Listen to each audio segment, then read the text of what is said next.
Hi students, and welcome to today's live IELTS class. My name is Adrian and I'm streaming to you live from beautiful Budapest, the capital city of Hungary, here in Central Europe. Hi Ravneet, hi Kamlesh, Chantal, good to see you in this class. Nimatula, good to see you as well. Yanki Kim, right on. Here we go with IELTS listening for Band 9, focusing on Section 1 and 2 today. This material is coming from our websites, which we will use in just a moment, aehelp.com for the academic version of the exam, and gieltshelp.com for the general version of the test. Both of those sites, we have lots of materials, over 100 hours of HD video lessons, fully interactive course, as well as 6 original practice exams. You can access our website through our mobile app for the academic. Look for the app Academic IELTS Help in your app store and look for our shield.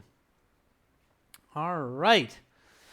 So here we go with listening. If you have questions, comments, concerns, send me an email to Adrian, Adrian, at aehelp.com. And we'll get our listening going here with Section 1. We'll get right into it just to warm up your English listening skills. Now, I'm going to play the audio in just a minute. Write down your answers in a separate document or on a piece of paper. Please, students, do not write your answers into the chat. Be fair with your fellow students. Let everybody have a chance to answer on their own. We will go over the answers together, okay? I'm playing this listening audio through my headset microphone with a Bose speaker on max volume. So if it's quiet for you, just turn up your volume or try to use a headset if you have one available, okay? So, and I see some students have questions. Again, students with questions, just send me an email to adrian@aehelp.com and I'll answer those questions for you through email. All right, students. So first I'm going to hop over to our website here. And this is our academic IELTS website. You can click that big red button to join and get the premium account and the app. And now we're going to hop into our My Student account by clicking on that link there. Once we're in here, we have all of these goodies available to us, lots and lots of materials. And we're hopping here to the IELTS audio CDs. These are original exams that we have published, so you won't find these elsewhere. Now we're looking at Book 2, exam number 5, listening section 1. So let's get going. Again, students, write your answers on a separate sheet. We'll go through them together after. So here we go. Max volume. And ready, set, go. This recording is copyrighted by 2Think1 Solutions Inc. and World ESL Tutors. You will hear several different recordings, and you will answer questions on what you hear. There will be time given to read the instructions and questions, and you will be given a chance to check your work. The recordings will be played only once.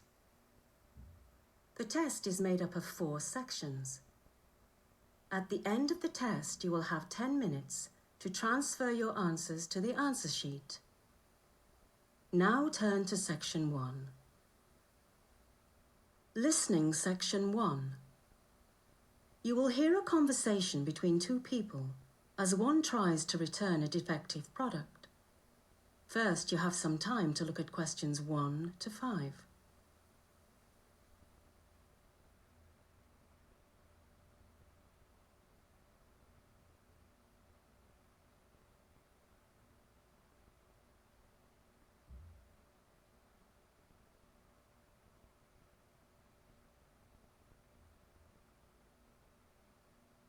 You'll see that there is an example.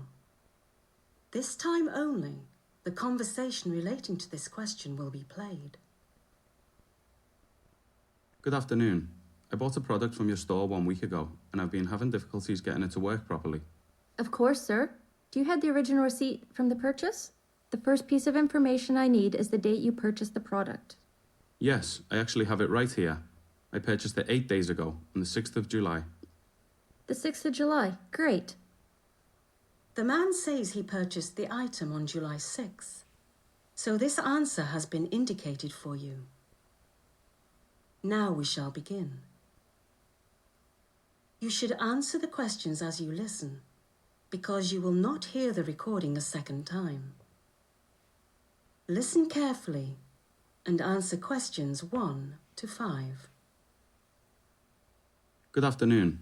I bought a product from your store 1 week ago, and I've been having difficulties getting it to work properly. Of course, sir. Do you have the original receipt from the purchase? The first piece of information I need is the date you purchased the product. Yes, I actually have it right here. I purchased it 8 days ago, on the 6th of July. The 6th of July. Great. I also need the name of the product as indicated on the receipt. Certainly. The receipt shows it as SOJO 232XD. SOJO 232XD? Yes, that's right. Okay, yes. I see the product in my records now. It is a 23-inch computer monitor? Yes, that's correct. Now tell me, did you buy the extended warranty on the monitor? No, I did not. I always feel like those warranties are a bit of a scam. Perhaps, until you need the warranty? Perhaps. But there must be some sort of manufacturer's warranty, right? There may be. Let me check for you. Okay. Yes, it seems there is a manufacturer's warranty. The warranty is for 60 days, 2 months. Great. Then I shouldn't encounter any problems in returning it. Well, actually, we only accept returns for a week after purchase. Since you purchased the computer monitor 8 days ago, you'll have to deal directly with the manufacturer. How annoying. What steps must I take then? Well, the company that makes the monitor has a depot in Birmingham. You must post it to them. Okay. Do you have their address? Yes, it's on Edgbaston Park Road and... Hold on. You'll have to spell Edgbaston for me. I've never heard of it. Of course. It is spelled Edgbaston. And then the rest of the address? The address number is 89 and the unit number is 5. Okay. So 89 Edgbaston Park Road, Unit 5. That's right. And the postcode is B152RU. B152RU? That's right. You now have some time to look at questions 6 to 10.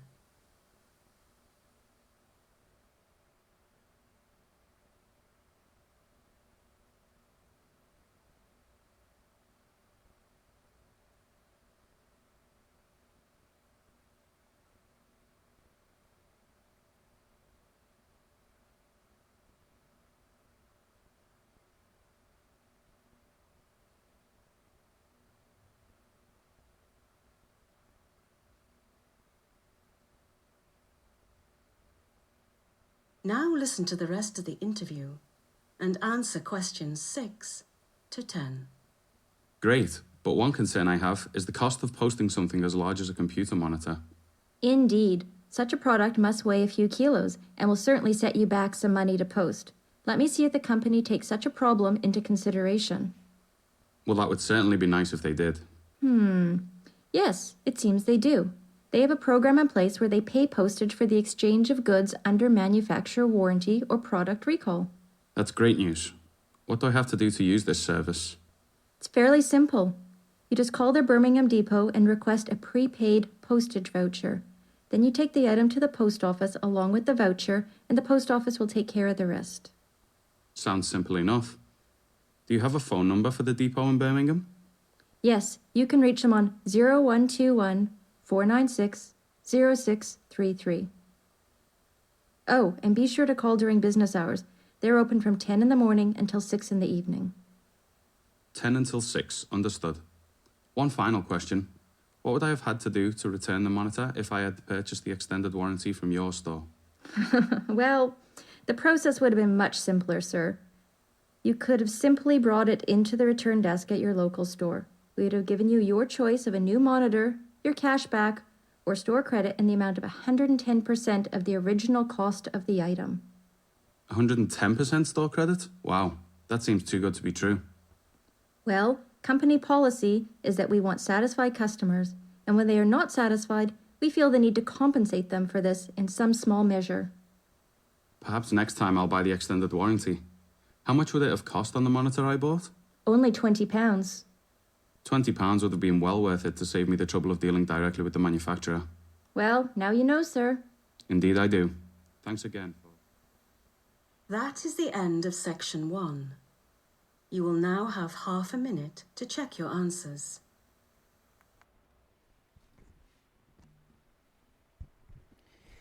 And students, in that half minute, make sure to check your answers. It's very, very important that you do that. And look for silly little mistakes reading the instructions or with spelling. So it's very, very important that you pay attention to that. All right. So students, let's go over these answers in just a moment here. Now, quick question. At the beginning here, you saw me do something interesting. What did I do during the instruction time?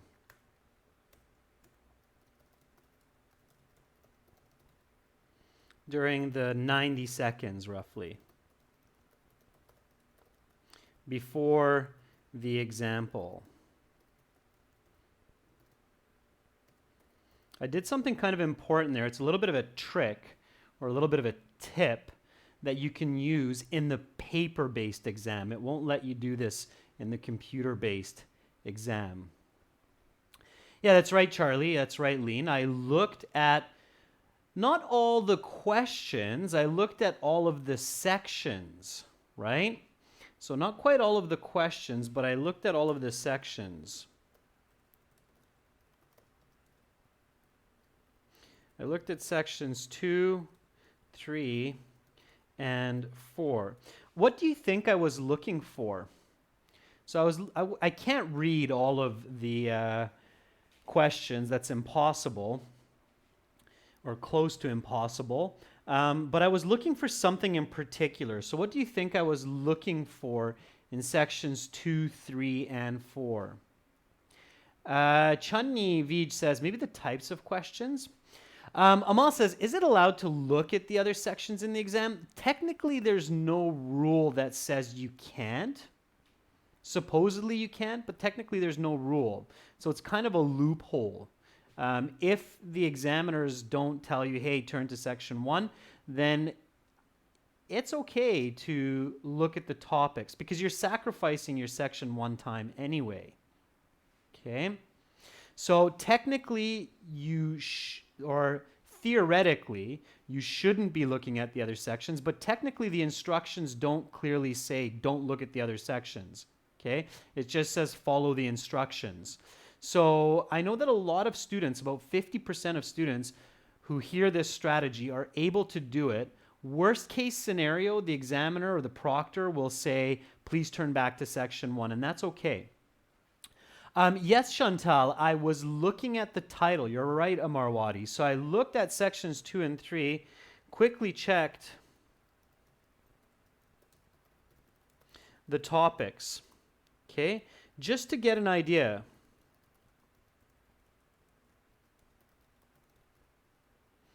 And get my head moving in the right direction.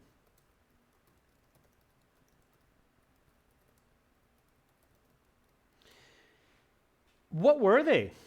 Does anybody remember what section 2, 3, and 4 topics were about? Anybody catch those titles? The reason why, when you prepare your brain a little bit in advance, your brain can do a lot of work in the background, searching for information about those ideas. So this can be a very valuable kind of trick to save a couple band scores. Of course, if the examiner doesn't say, don't do that. Please turn to section 1. So Monica says 1, I think, was about education or technology. So 1 was something in school, yeah. 1 was a discussion, Shani, yeah, absolutely. Okay. So section 2 was about trade between nations.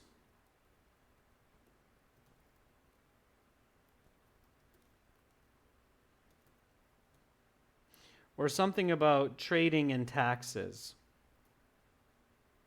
Okay. Section 3, anybody catch that one? Section 4 was about a famous figure.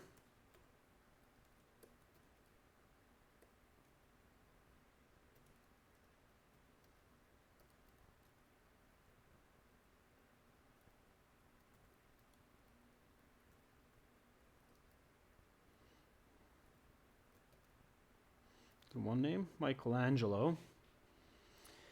Yeah, it was about the famous painter Michelangelo. I remember that. Section 3 was something about taxes. I think that was section 2. Okay. Kamal Lee Dean says section 3 was something about a company. So those ideas are now in my mind, and that may help me do a little bit better listening and paying attention in those sections. Okay, and then I went back to the part 1 questions during the example.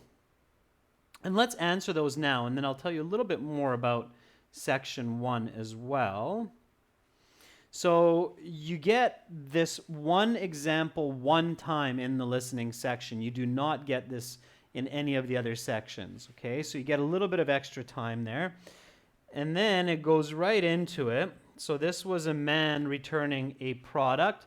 What product did the man purchase? So what was the answer for number 1? Was it A, a computer, B, a computer monitor, or C, a television? Educational Guruji and Monica and Charlie and Joanne all agree that that was a computer monitor, and you're right.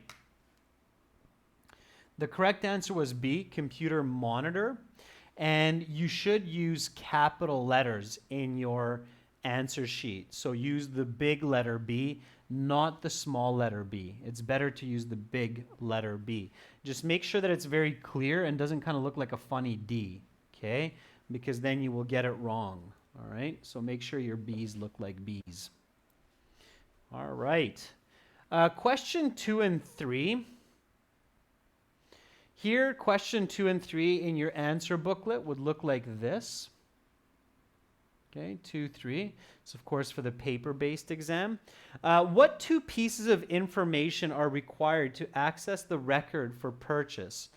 Now, here, the order doesn't matter as long as you get them both correct. If you just get one correct, then you only get 1 point. So what 2 pieces of information are required?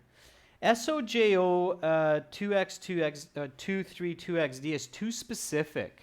Okay, so A is not correct. Okay, warranty information is not given. The correct answers were the purchase date, okay, E, and the name of the product, F.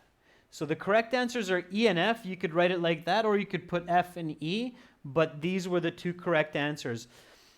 Use questions to help you get the right answer, okay? Hermes, that was a good job, all right? SOJO is just the name of this product, but to access the records, they need the name of the product and the purchase date. If you think about it, that makes sense because the example, okay, it says what day did the man buy the product, and he bought it on July 6th. That's the first question asked by the customer service representative. So the customer service representative asks for the date of purchase so that she can look up the receipt. All right? So remember this for the future, students, that you can really, especially if you're not sure, okay? This is another important tip or trick that you can use, okay? So use information from other questions to help you get correct answers, especially if you are unsure or you missed a question. Okay, keep that in mind.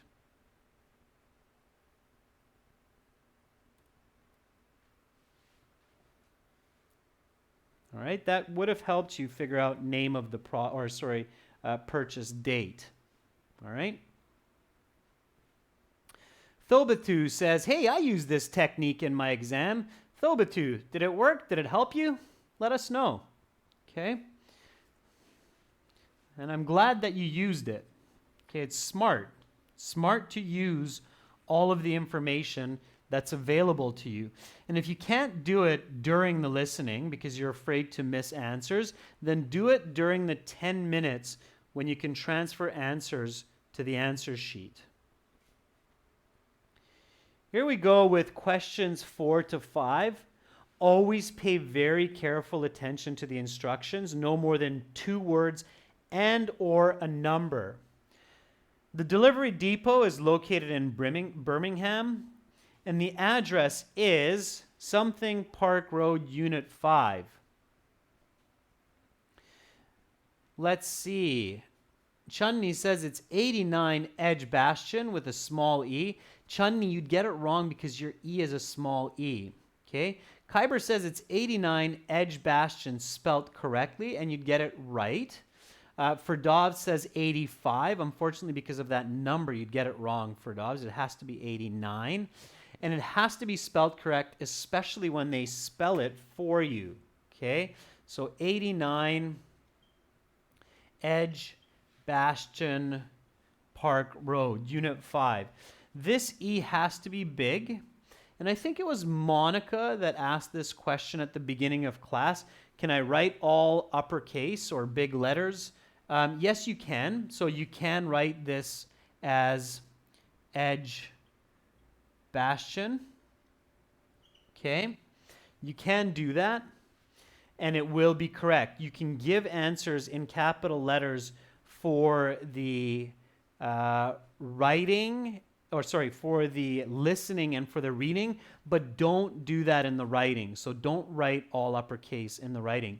There are 2 disadvantages to all capital letters, okay? The one advantage is that you will not make a mistake if the first letter has to be a capital, so that's the advantage. But there are 2 disadvantages, and I'll give you that right now, okay? So this is a note for you, okay? Using all uppercase letters in listening and reading sections is okay. However, remember that writing in capital letters takes more time, and it's easier to make spelling mistakes. Okay, so be careful with that. All right, those are the 2 negatives. So the advantage is that you won't make a mistake with proper nouns, okay, like names of streets or names of people. But the disadvantage is that you might make a spelling mistake that you wouldn't otherwise, okay? Kamolidin, the first letter of a name should always be a capital or a unique specific place, the name of a place, okay? All right, let's get back to our answers. What was the postcode? So the man asks for the postcode of where he needs to send this computer monitor. And Paras, Monica, Kyber, Charlie all agree that it is B152RU. Yeah, that's absolutely correct. Okay. All right. So B152RU. All right. Thobathu, if you wrote your task 1, task 2 essay all in capitals, it's okay, but again, because in the essays, you need to use your time well, your 20, 40 minutes, it's not a good idea to write all capitals because it's generally slower, okay?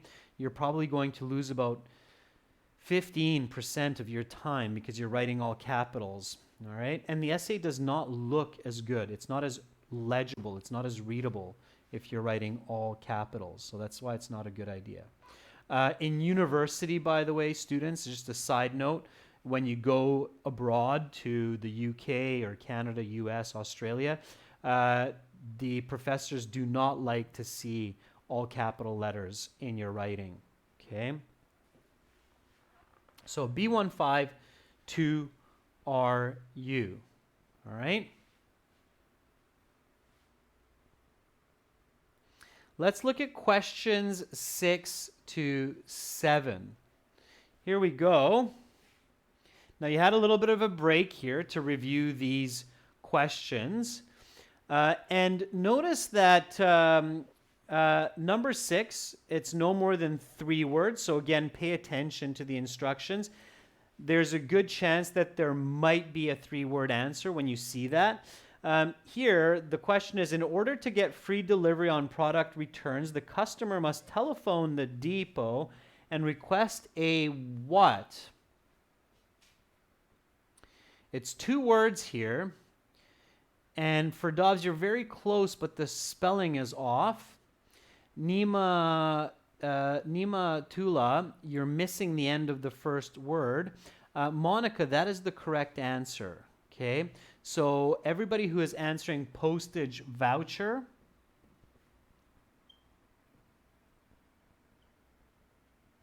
that's the correct answer. Okay, postage has to have the AGE because this is the adjective form of the word post. Okay, so postage voucher, right? If you say post voucher, unfortunately, it will be marked wrong. Okay, so it has to be postage voucher. All right, now, number 7. What is the phone number of the depot? You'll notice that in listening section 1, there's a lot of dictation, so spelling of words, postcodes, phone numbers, okay? And of course, the Google bot is hiding your answers because it does not want you to share phone numbers through the chat. So you have a lot of hidden answers in the chat, which is okay.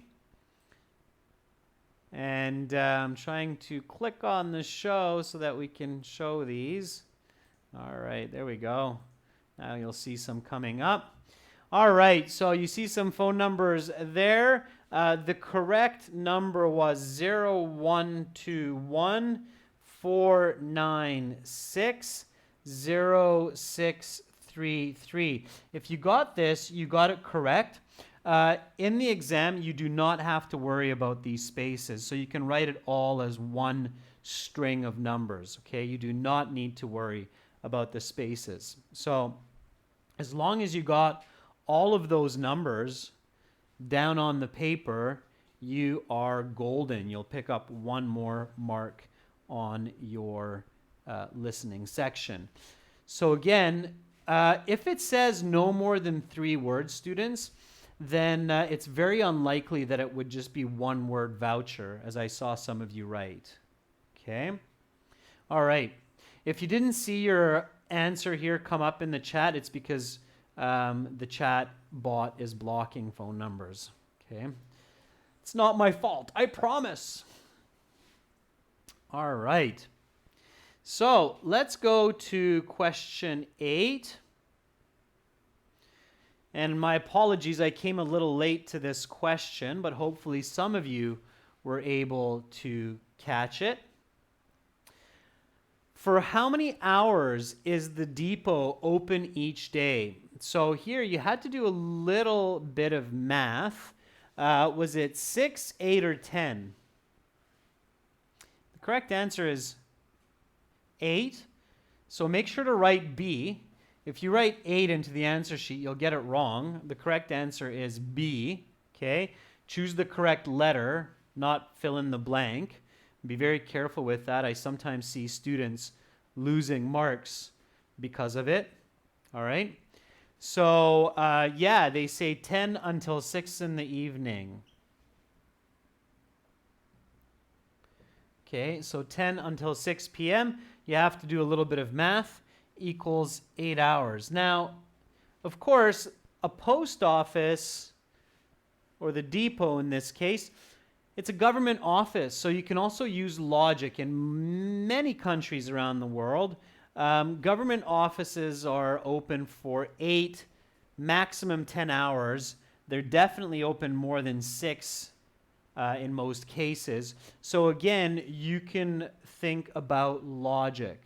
Okay? Yeah, Kyber says, hey, people usually in the world, especially in places such as Canada, US, UK, work for about 8 hours a day on the book.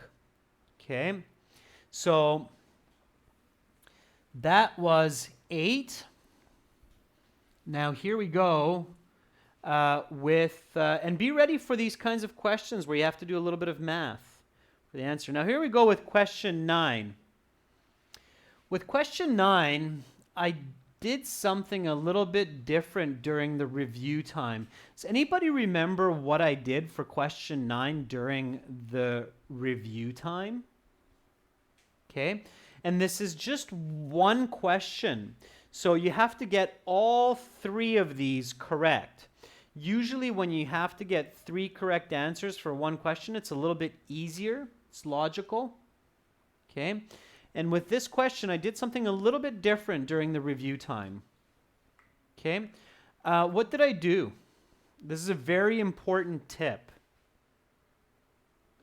Okay, and it will absolutely help your band score paying attention to this really important tip. Okay, a big one. All right. Simply put, I spent more time on it. Okay, so whenever you see a question in the listening that requires multiple selections from a list of choices, you must spend more time looking at it and reading the choices. Okay, it's very important. It's very difficult to get these ones correct if you only take a quick look at the question. All right? So spend more time on it on average than on the other questions. So which 3 of these, what were the correct answers? Pranav says it's A, D, E. Chantal says it's D, E, F. Vanessa says it's DEF.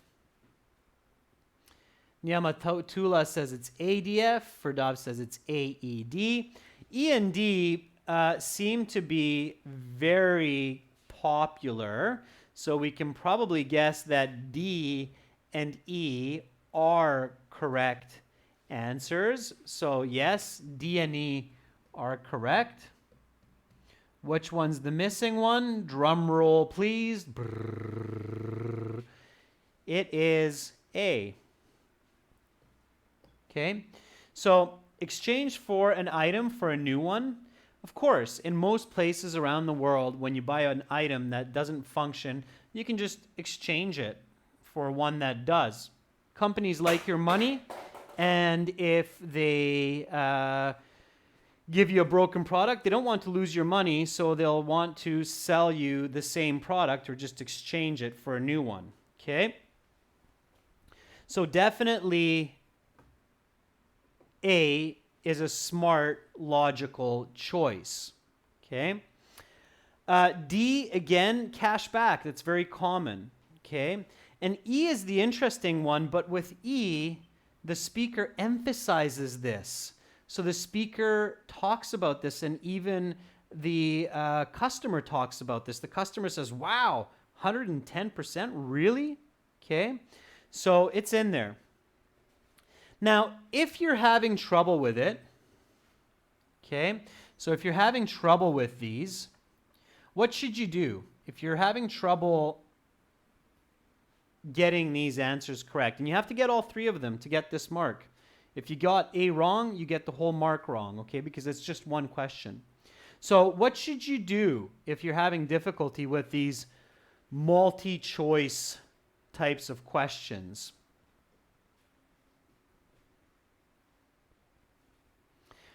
Pranav, thanks for the feedback. Absolutely. Check out our website too, Pranav. Ferdov says use logic. Yep, logic is definitely your friend. Okay.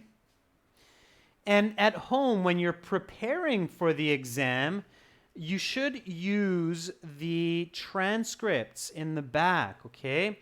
So if you have trouble with these types of questions,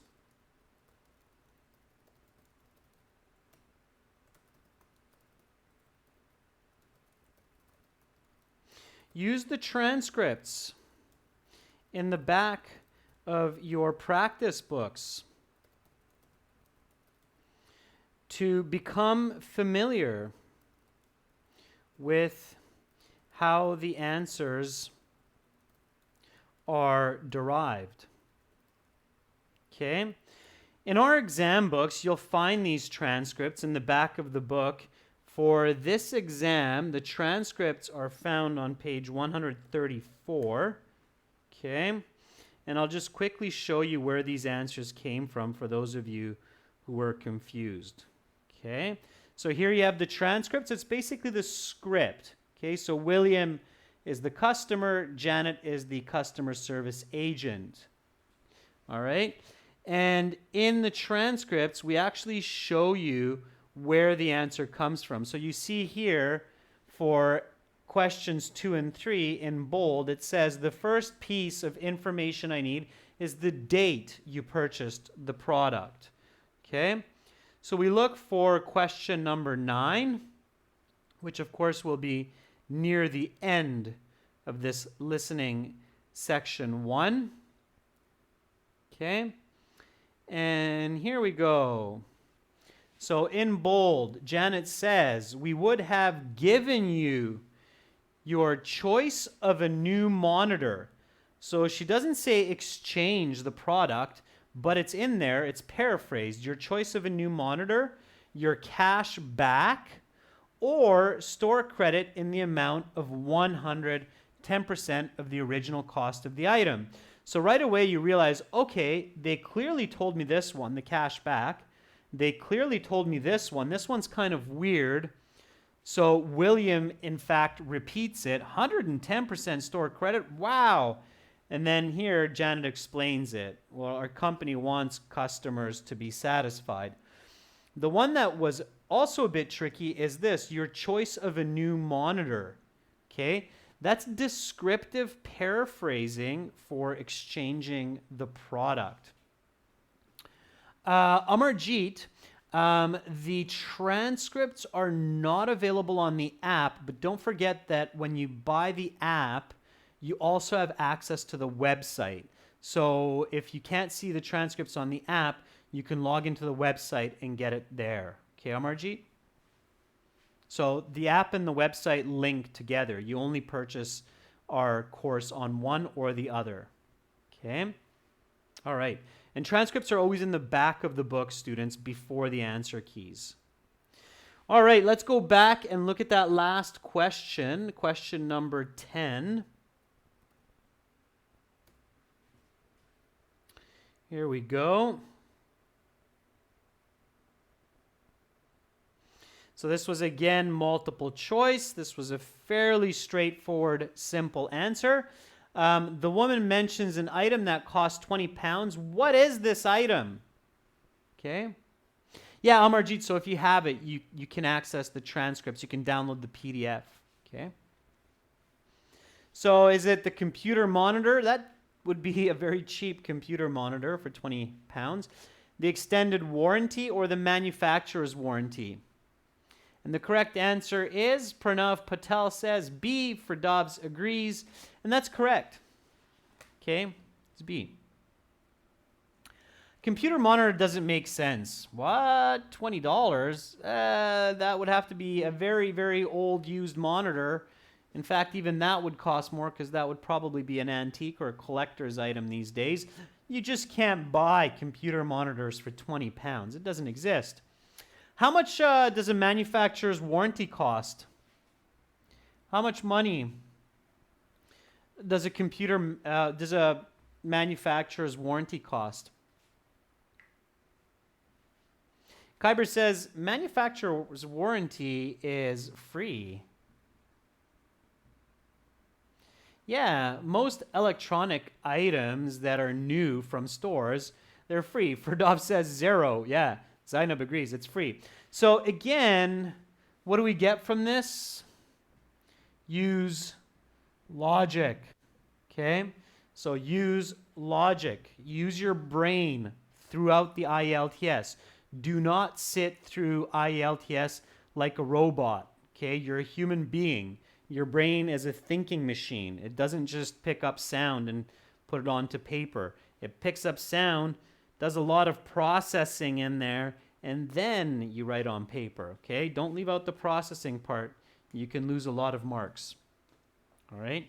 IELTS is a thinking exam, not just an English exam. I can't stress that enough. That's why there's 2 versions of it, okay? It's very important.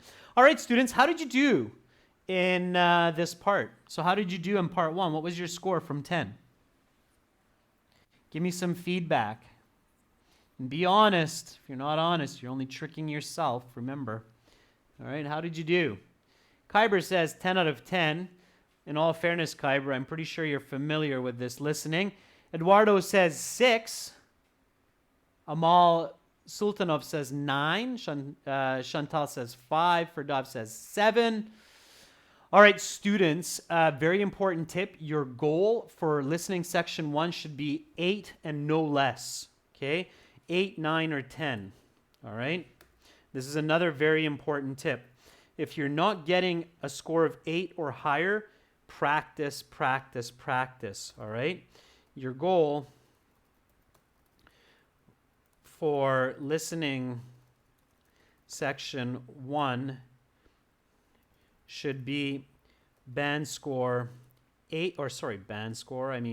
should be 8 from 10 or higher, because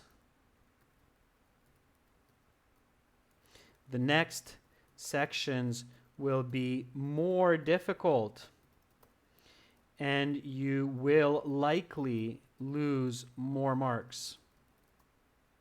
Okay? So your goal should be 8 or higher. If you're not getting that score, practice more. Okay?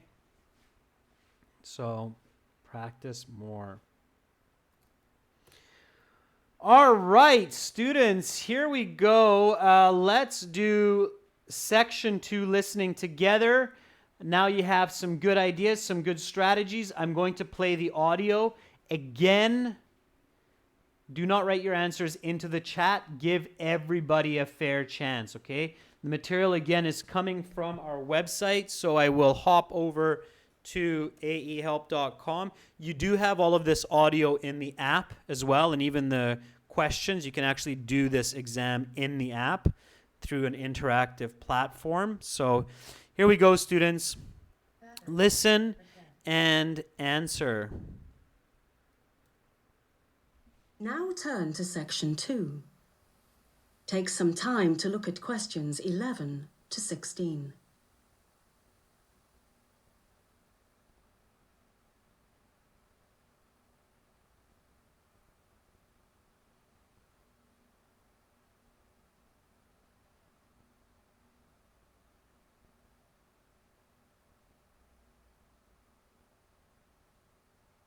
Listening Section 2.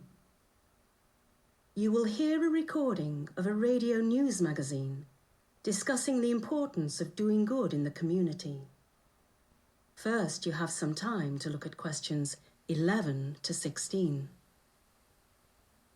Now listen carefully to the interview and answer questions 11 to 16. Hello, I'm Emma Robertson, and I'd like to welcome our listeners to Beyond the Lens, the programme that aims to dig deeper on issues in culture and society. Today, we have Professor Hudson McMahon from the University of Bristol's Department of Social Policy. Hello, Professor McMahon. Do you want to tell us a little about what you'll be presenting today? Of course, Emma. But first, I'd like to thank you for having me on the show. My wife and I are both avid listeners of Beyond Lens, and it's a bit of a thrill to be on the show. But I digress. Today, I want to talk about the importance of doing good in the community and in society. There are many ways of doing this, but the two most common ways are volunteering and giving to charity. However, these methods of improving community and society have an important difference. While volunteering one's time is almost always a positive for society, giving to charity is significantly more problematic. Problematic, Professor McMahon. It would seem to me that giving to charity is always a positive for society. We celebrate those among us who are the greatest donors to charity. Yes, and in general, it is warranted. I do want to clarify. In general, giving to charity is good, but one must be very careful for two reasons. First, some charities do not do sufficient amounts of charitable good per pound. And second, some charities receive too much money that could be spent better on other causes. Let me discuss each of these in turn. This seems to me a rather radical thesis. It seems that way, but I hope to convince you otherwise by the end of the program. Now, getting back to charities. Some charities simply do not give a lot of their received monies to the actual performance of good acts. For instance, some charities utilize less than 10% of their donations on actual charitable activities. The rest goes to salaries, promotion, and other overhead costs. So for a donation of £100, it may be the case that less than £10 actually goes to helping someone. That sounds terrible, but it still helps people, right? Well, yes, but as charitable givers, we should try and reward those charities who do most good with the least amount of money. By that, I mean that those thinking of donating to charity should do research on a charity before giving to the cause. There are other charities where more than 50% of donations go to the end cause. These charities are much more deserving of your patronage. You now have some time to look at questions 17 to 20.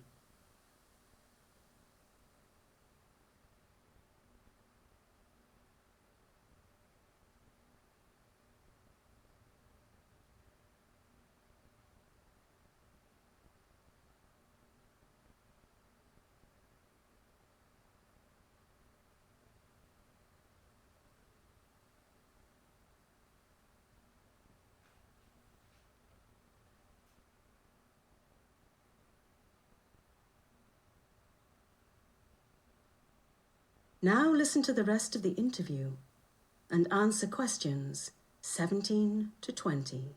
Another reason to be discerning when it comes to your choice of charities is what I call the relative utility of a charitable donation. Let me take a guess here, Professor McMahon. Is the relative utility of a donation how much good it does relative to other donations? That's just about it, Emma.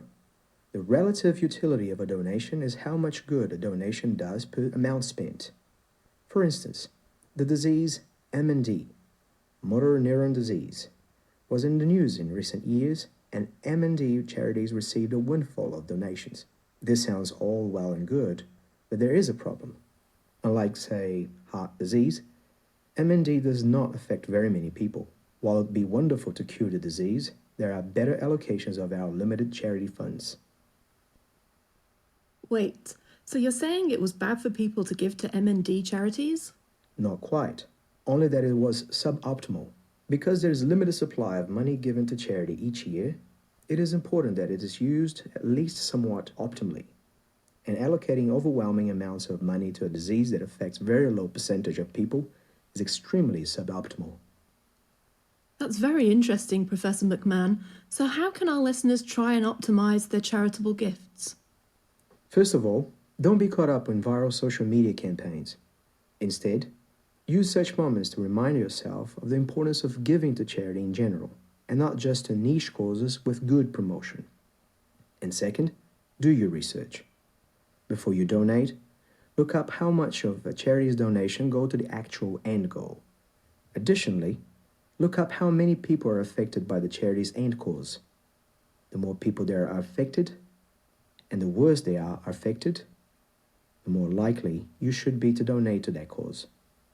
It is all about maximizing good in the world. That certainly sounds like a noble goal, but if everyone donates...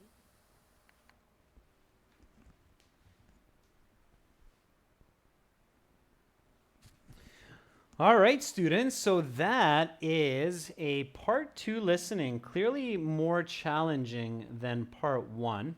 It's quite a big leap oftentimes in the difficulty of part 2 compared to part 1. So be ready for that, okay? Sometimes students are quite surprised, so they're finding section 1 fairly easy, and then suddenly it's section 2 and it's way more difficult, okay? Be ready for that surprise, okay? That can absolutely happen. All right. Students, what is the name of the radio show? Let's go through these answers nice and smooth together. So what is the name of the radio show? It's also probably a bit tough, Monica, because it was a British speaker talking with a speaker from New Zealand. Okay.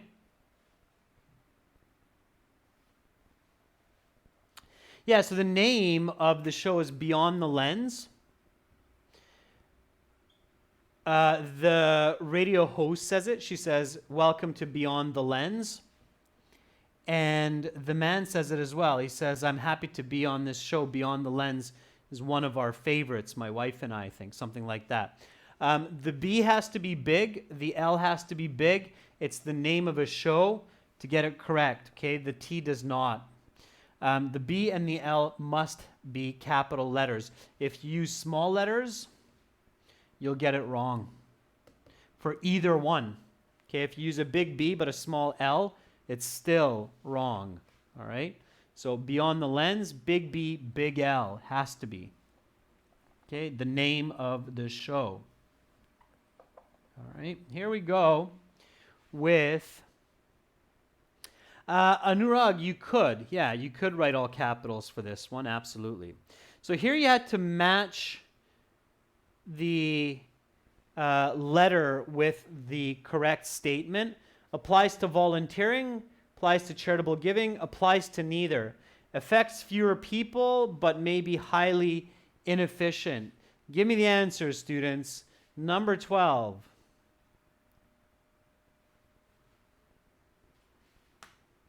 What was it? The correct answer affects few people, so not many people, and is highly inefficient. Neither. Okay? Neither of those. Okay, doesn't logically make sense. Number 13, can be problematic for various reasons. They talk a lot about this, so this one should be easy. Number 13. And Kyber says number 13 is B, applies to charitable giving. That is correct, and I think many of you got that one by the look of it. Fantastic. Good job, Lean. Good job for Dobbs, Monica, Amal. Number 14 is almost always a positive action for society. Which one was it? Volunteering means giving your time, or charitable giving means giving your money. Yeah, this one's A. Of course, you're giving your time, you're helping elderly people, or you're playing your guitar for orphans at the hospital. That's pretty much always going to be a positive, okay? Volunteering is one of the most beautiful deeds a human being can do, and Canadians love volunteering, so I'm all about that.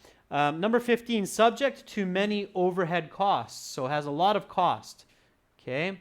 Administrative, advertising. Yeah, it's B. It's charitable giving, right? Giving your time, volunteering, doesn't cost much. Again, logic here, students. Logic can help you a lot. All right, number 16. We had to choose, again, 2 answers. And if you're with me from the beginning of class, you'll remember that I actually spent more time on this. So what are 2 reasons that charities can be inefficient? And here again, you have to choose 2 correct letters to get number 16 right. Okay? A was one of them. Yeah? They have to pay the salaries of employees. So he talks about that you have to pay all the employees. And when you have a lot of employees, not a lot of money goes to the actual charity in the end. It's a lot of administrative fees. And the other one was the promotion, the advertising. Okay? So a lot of money is spent on salaries and on advertising for charities. That's why they're not as efficient. So A and C were the correct answers. A and C. Okay? All right, students, 17, 18, and 19. This was a flow chart. This side's very clear. Charity, heart disease, affects many people, good use of money. So we can assume that this is going to be the opposite. What disease did the man give here? What's the correct answer? F, that's right, MND. Okay, make sure in your answer sheet you put the letter F. So F, motor neural disease, I believe is what it was, motor neural disease, F.